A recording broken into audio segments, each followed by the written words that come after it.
भगवान का अवतार क्यों होता है। मानो गीता जी के श्लोक का ही ट्रांसलेशन कर दिया, अवधि में लिख दिया, हिंदी में लिख दिया कि जब जब अधर्म बहुत बढ़ जाए, असुर अभिमानी आ जाए, धर्म की हानि हो जाए, तब तब प्रभु विभिन्न शरीरों में अवतार लेते हैं। बोलिए भक्तवत्सल भगवान की जय। इस प्रकार ठाकुर जी का अवतारीकरण होता है। ठाकुर जी अवतार लेते हैं और ऐसे ठाकुर जो भक्तों के हित के लिए अवतार लेते हैं, भक्तों के लिए प्रभु तदाकार हो जाता है, जिस रूप में भजे उस रूप में हो जाते हैं, उनका तो कहना ही क्या। हमारे श्री राधा रमण सरकार शालिग्राम स्वरूप में थे, परंतु जब श्री गोपाल भट्ट गोस्वामी जी की इच्छा हुई, चैतन्य महाप्रभु का यहाँ से धाम गमन हो गया, लीला सम्मरण हो गया, तो उसके बाद बड़ी विरह की आग उठी।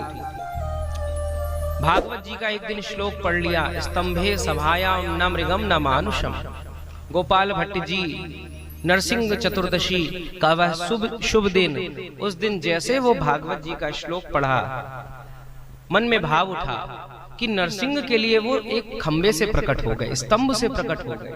स्तंभे सभायाम न मृगुम न मानुषम। स्तंभ से निकले कौन? ना वो नर है और ना वो कोई जानवर आदि है, वो तो नरसिंह है। बोलिए नरसिंह भगवान की। मन में भाव उठा गोपाल भट्ट जी के कि हमारे ये शालिग्राम स्वरूप भगवान है, इनको हम कैसे इनकी श्रृंगार करें। अब भाई शालिग्राम तो गोल मटोल हैं, उनके लिए कौन से वस्त्र लाएं, उनके लिए कौन से कुंडल लाएं, उनके क्या चंदन लगाएं। हरिराम व्यास जी आ भी गए, बड़े विद्वान, और सुना के भी चले गए एक बार कि झूला झूले गंडकी नंदन, मानो भटा कड़ी में डोले। क्या कह रहे हैं? अब गंडकी नंदन का तो यही स्वरूप है, शालिग्राम है तो भाई गंडकी नदी से निकले तो गंडकी नंदन, और चंदन तो ऐसा लगा हुआ है जैसे कड़ी के अंदर बैगन डोलता है, वैसे शालिग्राम जी डोल रहे। अब ऐसे सुना गए, गोपाल भट्ट जी को बड़ा बुरा लगा कि भैया हमारे ठाकुर जी के लिए ऐसा कह गए। नरसिंह चतुर्दशी का वह सुंदर दिन, और मन में ये लालसा भी कि श्री चैतन्य महाप्रभु भी अब मेरे पास नहीं है। गोपाल भट्ट जी ही अगर कहा जाए गोस्वामी परिकर में श्री चैतन्य महाप्रभु के संग एकांतिक हुए। चैतन्य महाप्रभु के संग बहुत लोग जुड़े, परंतु चतुर्मास श्री गोपाल भट्ट जी ने अपने बचपन में बिताया। कहने लगे, अरे मैं तो आपके संग चलूंगा। माता पिता को छोड़ के जाने लगे। महाप्रभु ने समझाया, अरे माता पिता की सेवा कर लो, माता पिता की जब सेवा पूर्ण हो जाए तब वृंदावन आ जाना। जीव गोस्वामी जी यहाँ पर आए हुए थे और यहाँ पर ढूंढ रहे थे कि वृंदावन उस समय तक खो गया था, कौन सा मंदिर है, कहाँ है। आजकल जैसे हम रिपोर्ट भेजते हैं, अपना कोई बॉस हो उसको रिपोर्ट भेजते हैं, ऐसे जीव गोस्वामी पत्र लिख रहे थे। उस पत्र लिखते लिखते ही श्री गोपाल भट्ट गोस्वामी का यहाँ वृंदावन में आगमन हुआ, और जैसे आगमन हुआ फिर तो कहना ही क्या था। जीव गोस्वामी ने देखा और इतनी सुंदर आभा गोपाल भट्ट जी की, महावैराग्यवान गोपाल भट्ट जी। एक पेड़ के नीचे अगर रह लिया, वृंदावन की रहनी क्या है, एक पेड़ के नीचे रह लिया, दूसरे दिन उस पेड़ के नीचे नहीं रहना, पेड़ से लगाव हो जाएगा।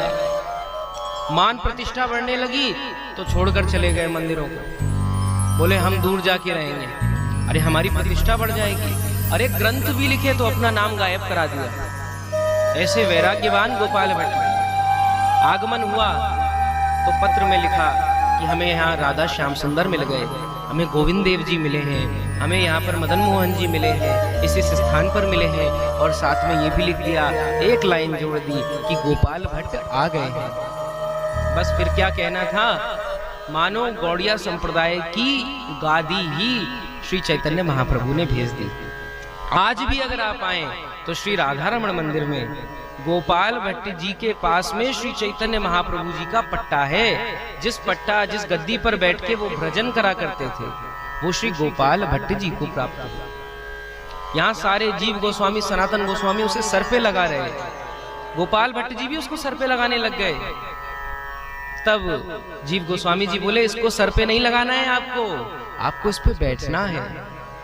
ऐसे गोपाल भट्ट जी, नरसिंह चतुर्दशी, और इधर महाप्रभु का विरह कि महाप्रभु मुझे छोड़कर चले गए, उधर हरिराम व्यास जी का ताना, और इधर भागवत जी का श्लोक, स्तंभे सभायाम न मृगम न मानुषम।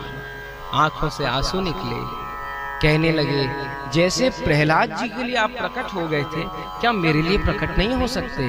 वो आंखों की अश्रु बूंद जैसे ही उस शालिग्राम शिला पर पड़ी, सुंदर श्री राधा रमण सरकार प्रकट हो गए। बोलिए श्री राधा रमण लाल की जय।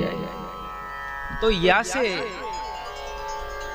भगवान भक्त के लिए शालिग्राम से राधा रमण बन सकते हैं। भगवान तो भक्त की इच्छा के अनुसार